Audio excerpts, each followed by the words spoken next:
Thank you all for joining us. My name is Ross O'Brien. I'm the Programme Manager for the London Digital IAPT programme. And I'd like to also introduce my co-chair today, Isabel. Hi. You're the lead, just to remind you, you're the programme lead. I'm the programme manager at Health London Partnership. I work in the adult mental health team at London Digital IAPT programme, on the London Digital IAPT programme. And the project that you'll hear about today are some of the projects that we're working on. Brilliant, thank you. So I also forgot to say, Vlad, hello, sorry. Vlad's also with us as well for the presentation today. Good morning, everyone. Okay, so I'm going to talk to you a little bit about our programme. We're the team from Healthy London Partnerships, and we run the London Digital IAPT programme. We've got about 60 minutes today to talk through our programme. And instead of using slides, we're going to talk directly to you and give you the opportunity to ask questions as we go through. To set the scene a little bit, Healthy London Partnerships is a programme which is spread across London. We've got input from the London Clinical Commissioning Groups, Health Education England, NHS England, NHS Digital, NHS Improvement, the London Mayor, Public Health England, and all of the London councils. So it's a truly joined up organisation that works pan-London regional healthy work with the aim of making London one of the global healthiest global cities in the world. Isabel's going to talk to you a little bit about our programme before we meet some of the project leads. Hi, so the London Digital IAPT programme aims to digitise the delivery of talking therapies across London, supporting the government's IAPT programme. And IAPT is improving access to psychological therapies. And it's a service that provides evidence-based psychological therapies to people with anxiety disorder and depression. And the London Digital IAPT programme has been delivering a few programmes, some of which you might have heard about, some of which you'll hear about today. And it aims to support people living and working in London access mental health support and services.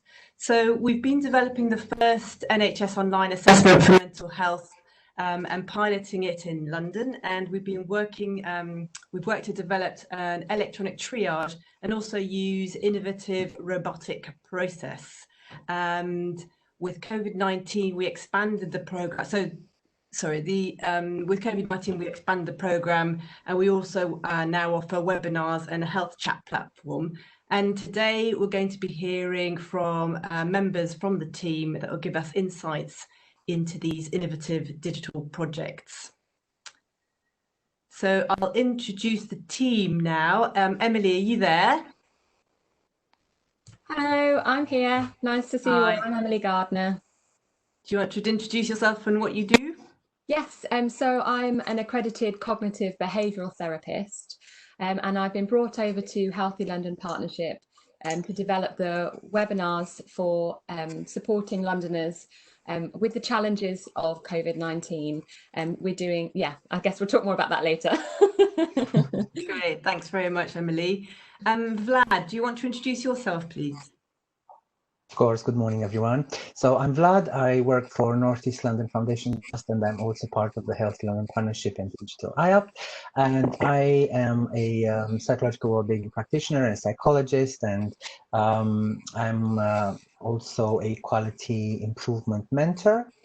I've worked together with the whole team on putting HealthChat and LiveChat as the platform and engagement channel live and out there across most of London soon. Yeah. Thank you. Brilliant. Thank you very much for that, Vlad. I'd also like to introduce you to two other members of our team. Firstly, Joe Connor, who's been leading on our e-triage piece of work. Joe, are you there? Yeah. Hi. Good morning. My name is Joseph Connor. I work with the team looking at all things associated with digital triage. In particular, how we can design a user-centered type focus on digital triage that will work for the whole of London. Thank you, Joe. And Joe, we didn't get your video of the, is it working for you today? Videos, I can see myself. Can you see me? No. Interesting. Okay, we'll try and work on that in the background Okay. whilst we go. And last but not least, I'd like to introduce you to James Davis, who's been leading on our robotic process automation piece of work. James, are you there? Hi everybody, nice to see you all. Look forward to talking in more detail about RPA, robotic process automation, and how it's intelligently used to support this program. And James, who are you? Where do you come from? What do you do? I'm James Davis. I head up innovation between North and East London Commissioning Support Unit and the Royal Free London Foundation. Brilliant. Cheers, James. Okay, Isabel, over to you. All right, let's find out a little bit more about the webinars, Emily, if you don't mind. So can you tell us a bit more about the webinars and what they're about and who they're for? Can anyone join them? Yeah, of course. So we've been developing 2 streams of webinars at the moment, and we've had a soft launch so far of one of our streams, which is for the general public. So anyone can join. Anyone in London, although, you know, we're not excluding anyone else, anyone's welcome. So we are offering, basically the webinars are based on cognitive behavioral therapy techniques, which is a very effective treatment for anxiety or depression. And so we've based the webinars on evidence-based materials, and they're focused on helping people to understand a bit more about the impact that COVID-19 might be having on their mental health. There's numerous ways that COVID-19 will be having an impact on many of Londoners, thanks to financial difficulties, social isolation, bereavement, not being able to have that support network around them that they're so used to. And so we've designed this series of webinars to help them understand why their mood might be impacted, but also to learn some techniques and strategies to help them to, I suppose, learn ways to improve their mood. We've done 4 so far, and we're starting again with another 4. We've focused so far on kind of a more general well-being, and we've also looked at anxiety. We've also looked at low mood, and we've also done a webinar on sleep, but we have more planned. And so we're gradually adding more into that particular webinar series. So absolutely anybody can join, and we have, it's completely free for people to access, and they can log on through Eventbrite, and they're welcome to share that login with everyone else as well. So yeah, we're really available to anybody. But we're also just about to launch our second stream of series of webinars, which will be specifically for NHS staff or carers in nursing homes. So people who are on the front line of COVID-19 and really are struggling with the extra pressures that they're faced with, but also with the same kind of difficulties that a lot of us are facing, not being able to see their family members or not have that support network available to them. So essentially we've designed these webinars with them in mind, to help them to manage and cope with what they're dealing with, which is, really difficult, understandably so. So are they actually delivering treatment? So we are quite a low level intervention because we're not doing any assessments. So we're not offering treatment per se. It's quite an educational format. So essentially what we're teaching, they could find online, anywhere online, but we've created it in a way that's quite easy to understand and take in, and they can have all that information in one place. So it is not a substitute for CBT or That's treatment. what I was going to ask, yeah. Yeah. Okay. But yes, it is still a very valuable way of helping them to get the really useful evidence-based information. Okay, so it doesn't replace actually going to a therapist. No, okay. Absolutely. And do you know how long are they going to be running for? So how long are they actually for? How long are the actual sessions? And then yes, of course. So they are 45 to 60 minutes. And after the 45 minutes, we generally leave the time open for questions and for opportunities for me to answer any questions that they might have. So we try and keep it interactive throughout using a question and answer and chat function, but also give people the opportunity to ask questions at the end, which people seem to be really enjoying as well. Okay, and are you enjoying it? Was it daunting presenting to the whole of London? It's definitely daunting, but I am enjoying it. I feel like you know, there's so many really fantastic resources and techniques out there that people don't know about, and I guess the most important thing that I'm hoping that these webinars are doing is helping people feel less alone and isolated, in the sense of having to struggle on their own, when actually that loads of people are also struggling. And so the idea behind these webinars is to really normalize that, the challenges of COVID that everyone's facing, and so just trying to help people feel that they're not alone in that. Yeah, and how did those initial sessions go then? Were they? So they went quite well. We've had some really good feedback. So at the end of the webinars, we've had we've done some feedback surveys, and people have really received them well, which is really positive and exciting for us as a team, because it shows that it's needed. People are reaching out and they're really grateful for this service. It's definitely had its I suppose technical challenges, getting used to working digitally and using new digital platforms that we've not used before. It has, you know, have had its teething issues, but we're definitely getting there, and it's been definitely an educational process for us as well. And future topics, are they suggested? How do you choose the future topics? So one of the questions in our survey is asking people what they want us to cover in the future. So we definitely want to be led by our audience, but we also are really thinking about the problems that everyone is facing in our population at the moment. So yeah, really trying to tailor our content to our audience. And so we have a few extra webinars planned that will hopefully be quite specific to that. We're thinking specifically about shift working for people who are NHS staff, and how to adapt our sleep a webinar to them specifically. And so we're thinking about the different ways that our audience will be impacted. Yeah, I guess money issues will be part of that as well, people dealing with. Exactly. So we are considering a financial a webinar that's focused specifically on financial stress and anxiety around finances. So we're really trying to think about what people need and what they're asking for as well. Yeah, and I guess there are groups within our society that are more impacted than others by COVID. So yes. Will you be focusing on those groups at all?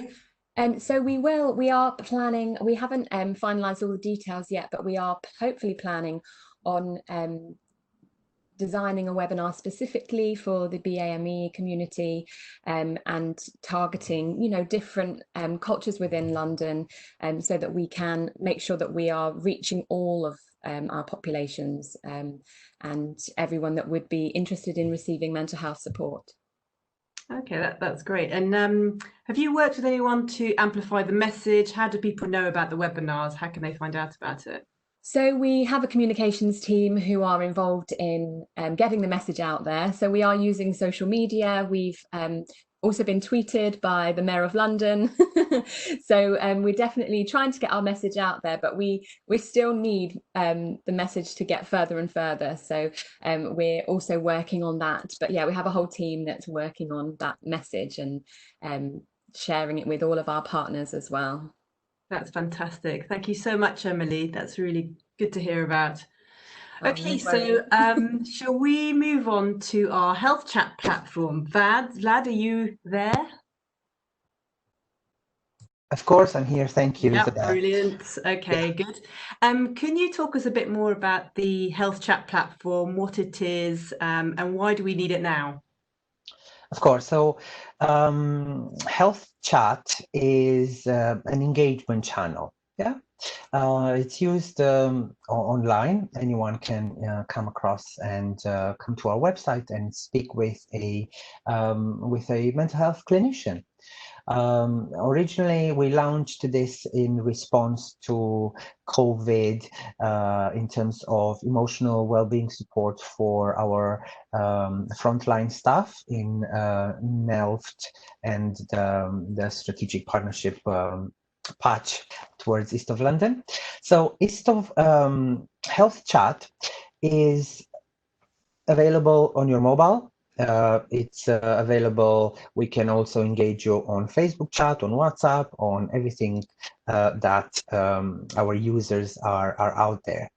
So HealthChat is very human-centric. This was needed, especially now during COVID, because of our service users and colleagues were looking online for support. And they would go on Google or other search engines, and they would just check, their search terms relevant to their concern. And there was too much information out there, which is not necessarily, arranged in a disciplined way or in an evidence-based way. So we needed to make something available overnight, so literally from Friday to Monday, so we can signpost our service users to relevant, evidence-based and critically evaluated information. And through HealthChat, anyone can come and start a conversation with a clinician. First, the clinician, as you would in a normal conversation, you'd introduce yourself, you definitely tell them that you're a human, tell them who you are, and then the visitor would continue or open the topic and the conversation. So HealthChat, being human-centric and human first, it's proven to be more engaging and warmer, and a visitor will come back, they can resume their conversation, they can ask questions directly, and once they're sufficiently engaged, having had that human touch first, we can then, in the HealthChat, automatically, we can hand them over to some automated questions and so on. And we keep the human in the loop, yeah, but we can get assistance from AI and also from robotic process automation. It's been used in across East of London in the North East London Foundation Trust by 4 IAPT services. And then it's been also implemented across Northwest London STP and Central Northwest London Trust as well. And there are 8 IAPT services providing the clinical capacity to cover the need for chat. And it serves about, I think, 60,000 people so far in terms of direct frontline staff when it comes to us targeting employees of NHS or care providers. In Nelft, we've also started using chat during COVID for patients. And now we get about 50 patients a week coming to check in on the website, asking questions, and our clinicians can signpost them, can normalize, can even call them with video calls, and they can engage. What we've learned is that once you come onto the website and you speak with a real human, rather than just a pure AI bot, yeah, you as a visitor or service user, you are more likely to actually engage, attend, accept an appointment, and follow up with what you need to do. And HealthChat now was really well welcomed and is across London, because if you look at the communication adoption channels trends over the last few years, more and more of us are dropping voice calls and we're doing more and more chat. There is triple the number of chats than the number of actual voice calls. Not to mention London being very busy and, you know, it's always on society. Rather than our service users not having the time to have a telephone conversation to self-refer to our services, they can do that with the privacy of their screen while they're commuting, while they're traveling, while they're waiting for something. And we're just opening up the window of opportunity to engage and get access to this amazing service that IAPT is. That's amazing. That sounds really good. So what is the next step then? What happens next? So as we are learning from the first 12 IAPT services, we're actually in conversation across London with all the 32 IAPT services to find ways to implement and make this health chat available across the whole of London. So we're starting small, we're learning, and there is velocity. Actually, today we'll be having conversation with East London Foundation Trust Head of Psychology to showcase the technology, and they're also requesting us to support them in implementing this at first to support their frontline staff, and with as we progress forward, then we get the whole team to commit to providing support. We could potentially go live for patients across the whole of London, the whole 12 million of us. And that would be in terms of making this available, but the future is even brighter from an innovation point of view. You see, HealthChat can work in parallel. A human clinician, yeah, can collaborate with an AI instance or bot, or how you want to call it, and that's where we're working together with Joseph when it comes to AI and e-triage and the whole of the clinical team that are building this e-triage intelligence, yeah, and then also with James, where we work with robotic process automation. We want to make the patient journey as smooth and frictionless as possible, where through HealthChat, the human welcomes you, they pass you over to AI and RPA, and then you can anytime come back and discuss with the human in the loop. So there's truly some really interesting innovation where the AI and actually the human learns to work alongside or in, you know, together with AI. So I'm so excited about the future. We'll be making great strides in terms of improving and getting more output from our clinical workforce and the automation and everything. I'm just over the moon and can't wait. I don't want to make you less exciting, but I do want to ask you what your biggest challenges were. Of course. So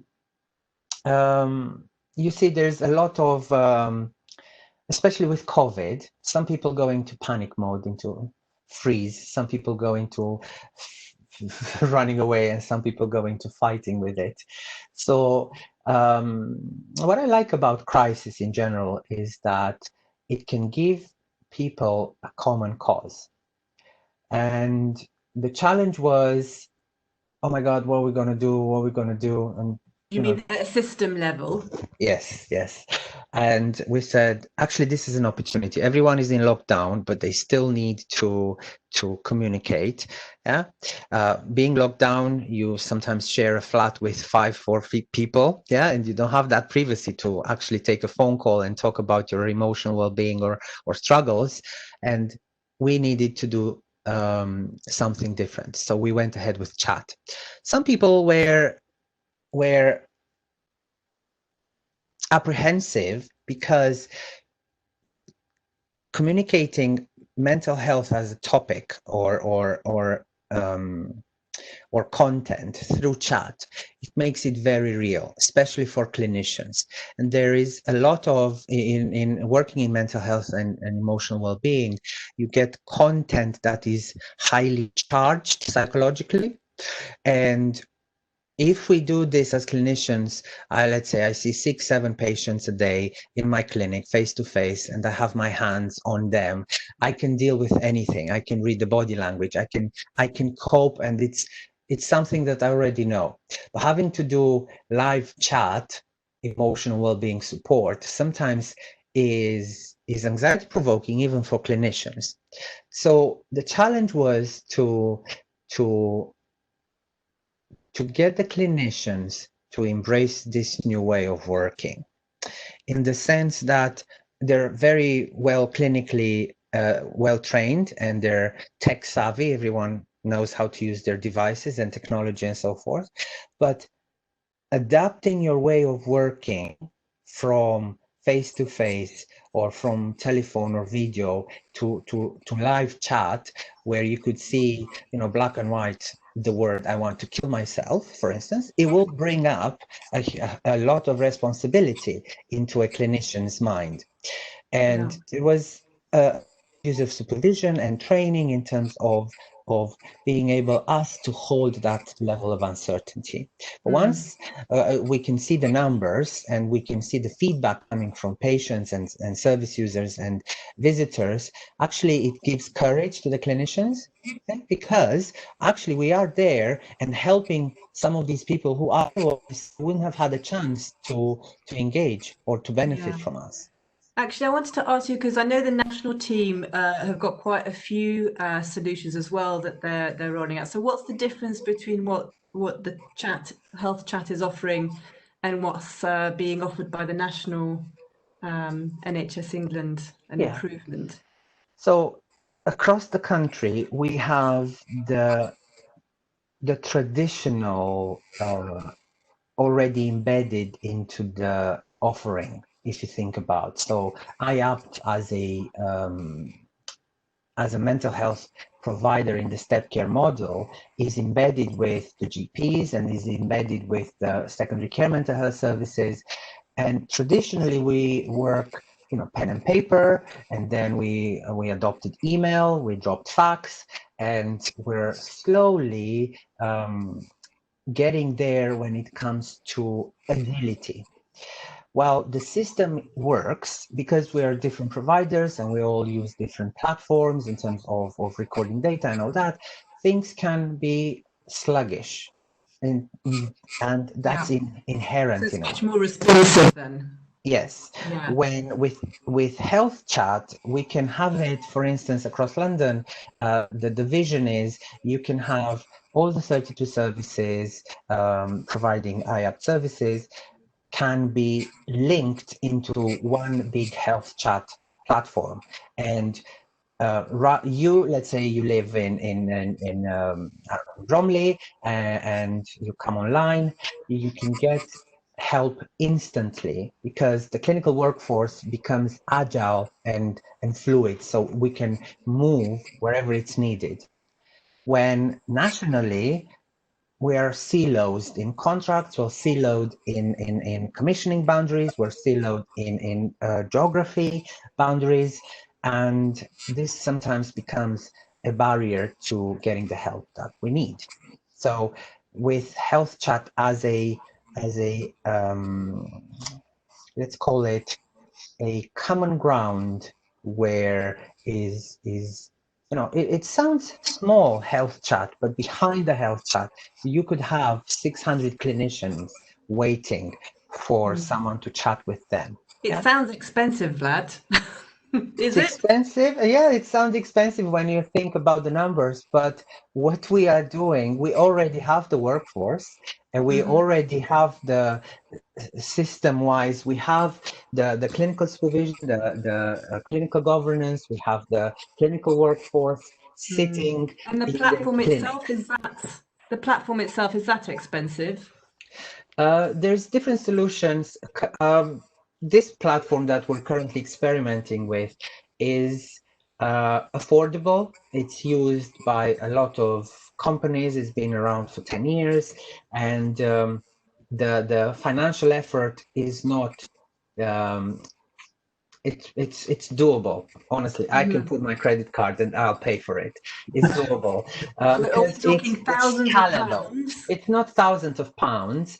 It depends how we set it up. If we were to go with one account where we bring all 600 clinicians from London, then it would be more affordable. But if we are setting it up with different geographies or different instances of the same HealthChat, then for each instance you would have to pay separately. But the beauty of using HealthChat and more automation and, you know, electronic, I mean, it's not even electronic, it's so embedded into us today that it's like my third limb. I would go mad without my mobile. Yeah, so I don't think of it as something electronic or just a device. Now, using this way of working, because it's scalable, it becomes affordable. And I'm sure, I mean, I can talk forever about it, and maybe don't just now, but I think we've used up our time. Thanks so much, Vlad. That was super interesting. I did get a question through for Emily while we were chatting. So what's the difference between the tech has made? Do you do large-scale webinars? Have you done large-scale webinars previously? Emily, sorry, that was a question for you, Emily. That's just come through. Can you hear me? Yep. Okay, so no, this is kind of the first large-scale webinar. It's never been done like this before, in all honesty. We're kind of going into new territory with developing webinars of this size. You know, most of the webinars I personally have done previously have been smaller groups, where you have more individual face-to-face interaction, whereas this is, you know, we're trying to reach, you know, as many people as possible. And so, yeah, that's, you know, we're setting a new precedent with this. You know, it's unknown territory, which is exciting, and we really feel there's a need for it. So we're just kind of jumping in the deep end with it and going with where the need is. That's great, thank you. There is just one more question that popped through. So isolating during COVID-19 is obviously really tough on mental health issues due to the lack of human interaction and financial pressures, etc. I was wondering whether you had also seen it to be hugely beneficial for some individuals as they step back from their chaotic lives and have time to think and work out their priorities. Is that a question for me as well? That was a question for you, yeah. I'm really sorry, Emily. No, that's fine. So have you seen it to be hugely beneficial for particular individuals? Is it a bit too early in that yet, or? No, I think you know, it can be what we make of it. Absolutely. So for some people, it has been really tough and it's been really challenging. But for other people, it's actually, as you say, given them a break. It's given them time to reassess. It's given them time to, you know, reassess their priorities and reconsider the way they want their life to be. And, you know, I think there are many benefits that we can take from this time. Absolutely. And we do try and kind of turn our focus in our webinars to that as well. So it's about not necessarily focusing on what we've lost and on the obstacles that COVID-19 is giving us. It's more about focusing on the opportunities that it's presenting us with, and you know, and making those opportunities that we can as well. So absolutely agree with you. Fantastic. So it sounds like that's the way we're going, and focusing on those positive elements of it as well. So thank you so much, Vlad and Emily. I'm going to pass over now back to Ross, who's going to talk to our other members of the panel as well. Thank you very much. Thank you all. That was really interesting. I think it's in terms of our response following COVID, which feels like a long time. Actually, it's only been just over 3 months in terms of this part of the programme. And I think what we see is, you know, with COVID, necessity is the mother of all invention. We've done something very rapidly, and there have been a lot of positives that have come out of the work that we've been doing. But hopefully, in terms of the audience, you can also see the parallels with other parts of health and social care and government agencies, and hopefully take some learning from our experience to yours as well.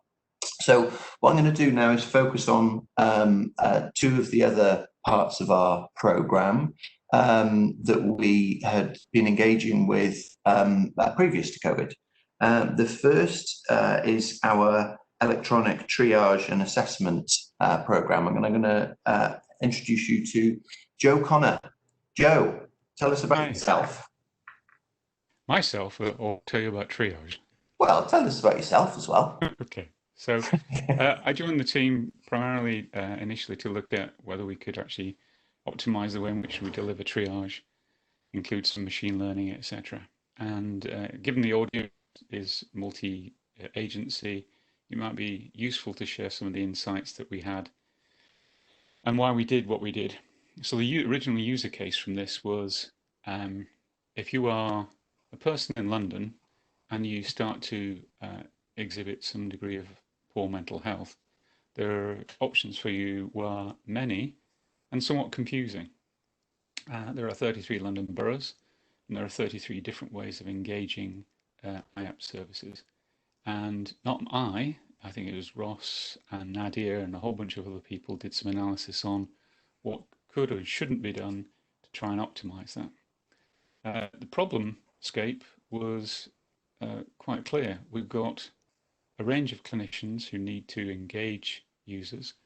We've got a range of user requirements, and not everybody originally agreed on what they wanted to do. So what we did was we brought the clinicians together in a user group, and normally in this sort of practice, at least within the public sector normally, people come together in terms of meetings and a long, say, user journey of trying to develop something. We thought we'd try something different, which was we brought together a virtual environment where using tools like Miro, etc.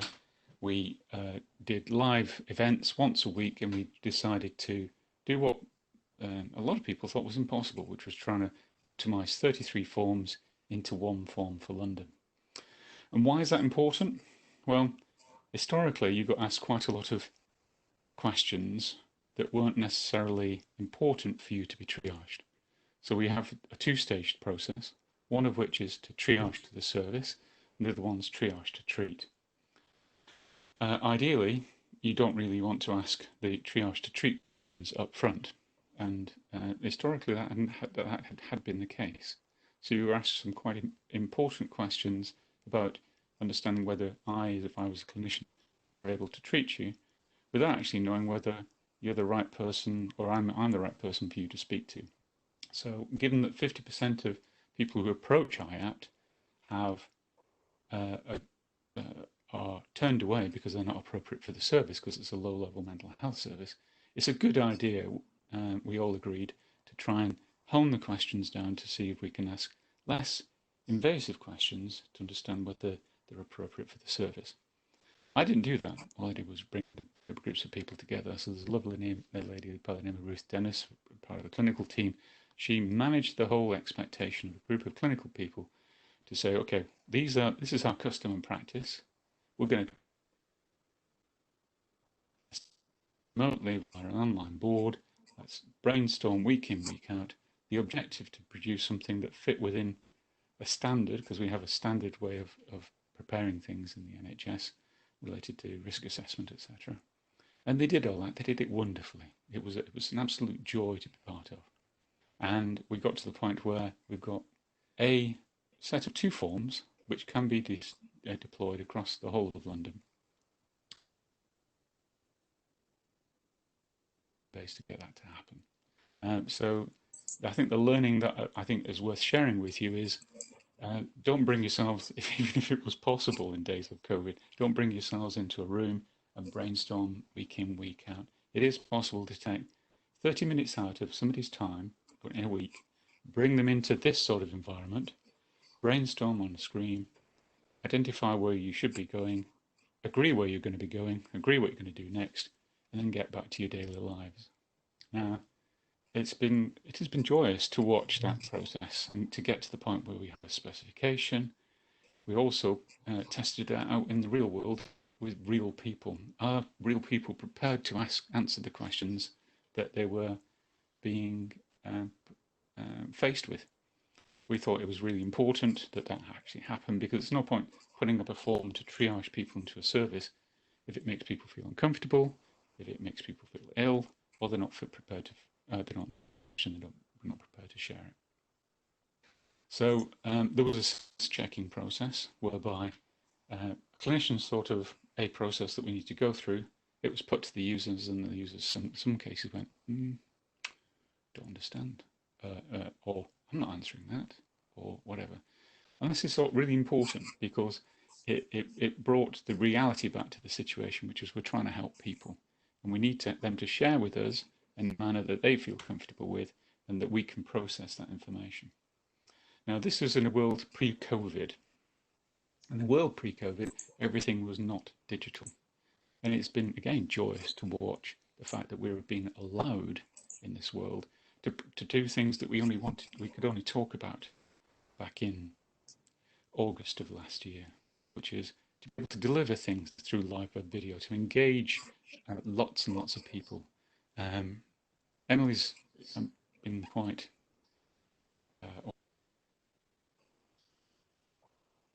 going down fabulously. She's able to engage a lot more people and put on subjects that are important through this medium, because it's just easier for people to dial in. They don't have to travel to go to sit in a room with strangers to listen to things that they feel uncomfortable with. They can sit within the privacy of their own home and engage the sort of insights that Emily wants to share with. Another fabulous thing is that the thing that Vlad's instigated, this chat environment where you can engage a person across a chat interface from the comfort of your settee and engage that person who may be able to help you without having to share your identity, without having to go to a physical space. So it's ironic that the process of accelerating the things that we only talked about last year has been brought about by this terrible pandemic. But what it's allowed us to show is this is feasible. All of this is fantastic, but this is possible. And we've got a multidisciplinary team here. We've got people who are both clinicians and techies. We've got clinicians. We've got RPA people. We've got techies like myself. We've got Ross. We've got Isabel. We've got a really strong group of people who are focused on trying to improve the lives of people in London. And now we've been given the opportunity to do so. So I would say, if you're in the world of trying to change customer practice, the world of trying to pick up on what is the art of possible in terms of engaging customers in a manner that's ethical and removes some of the pain, some of the things you will hear today are viable. And please use us mercilessly in terms of understanding what the practicalities of that situation are, because we're all in this together, and now has probably never been a better time to bring digital products to market. I don't know how long I've just been babbling on for, but that's probably Joe, thank you. I think it's really helpful. I think what would be useful is to now understand, you've been through that process, you've had the aim to unify a series of questions. What are you left with? What's the product? How does it work? Is it pure AI? Is it logic based? Can you tell us a little bit about that? All right. So my background is, as you know, machine learning and AI. So I'm very much into the automation of processes.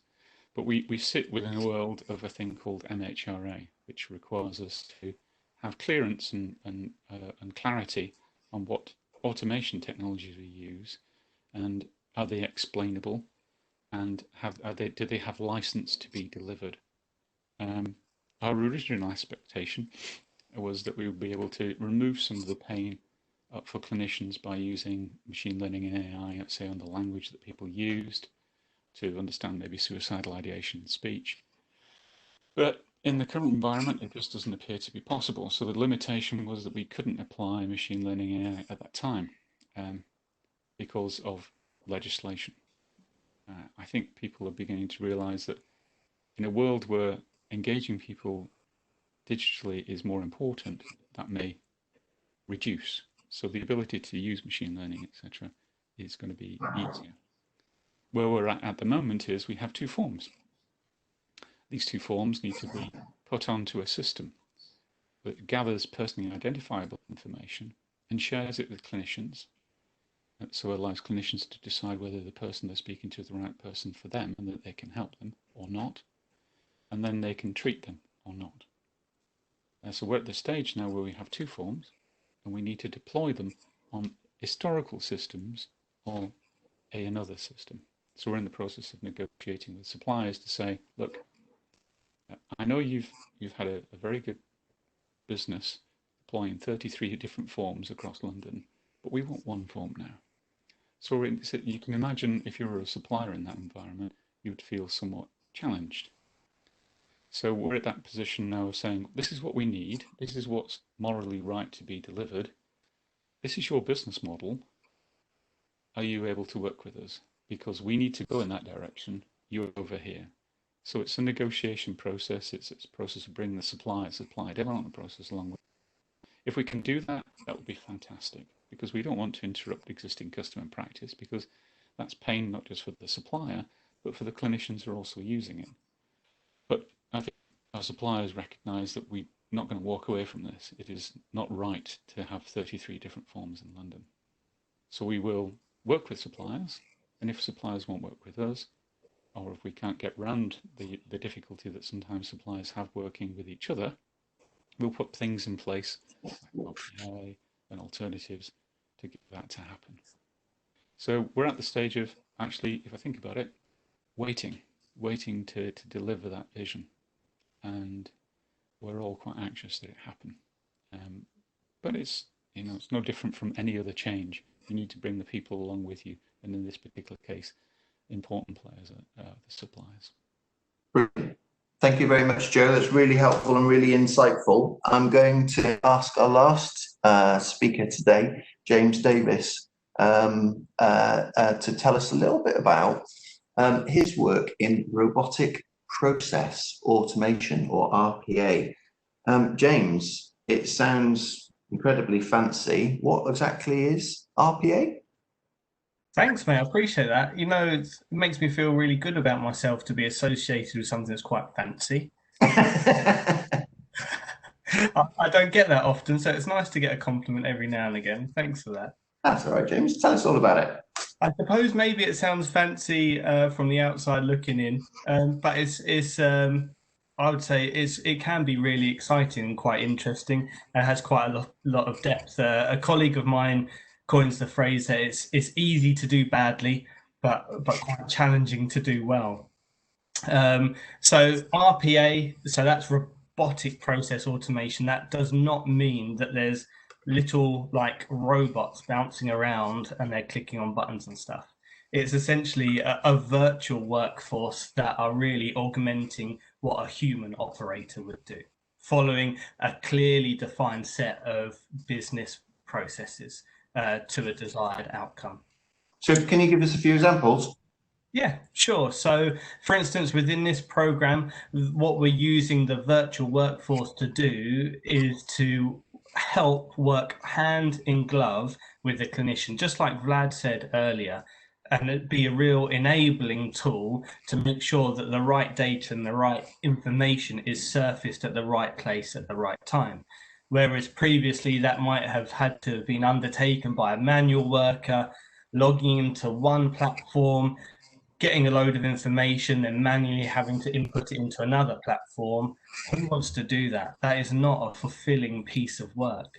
So we can offload that to the virtual workforce that don't have the emotions and don't get bored or fed up with stuff, and can do it all day and all night without having a coffee break or needing to go on holiday, when we used to be able to go on holiday.